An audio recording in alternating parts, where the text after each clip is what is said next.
గిరిగుట్ట మండలం సైదాపూర్లో 99 రోజుల ప్రగతి ప్రణాళిక కార్యక్రమంలో భాగంగా ఎరైవ్ ఎలైవ్ రోడ్డు భద్రతపై అవగాహన కార్యక్రమంలో ముఖ్య అతిథిగా ఎమ్మెల్యే బీర్ల ఐలయ్య మాట్లాడుతూ అధిక వేగం, హెల్మెట్ వినియోగం లేకపోవటం వల్ల ప్రాణాలు కోల్పోతున్నామని తెలిపారు.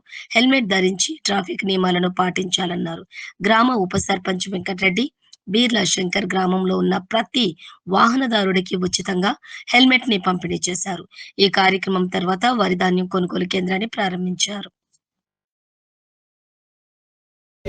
ప్రతిజ్ఞ చేస్తున్నాము. మేము మించబోమని ప్రతిజ్ఞ చేస్తున్నాము. మేము మద్యం, మత్తు పదార్థాల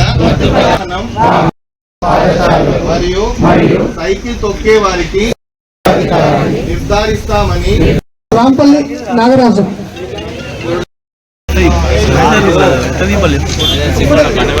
చంద నరసింహ, చందీ చాంద్ పాషా,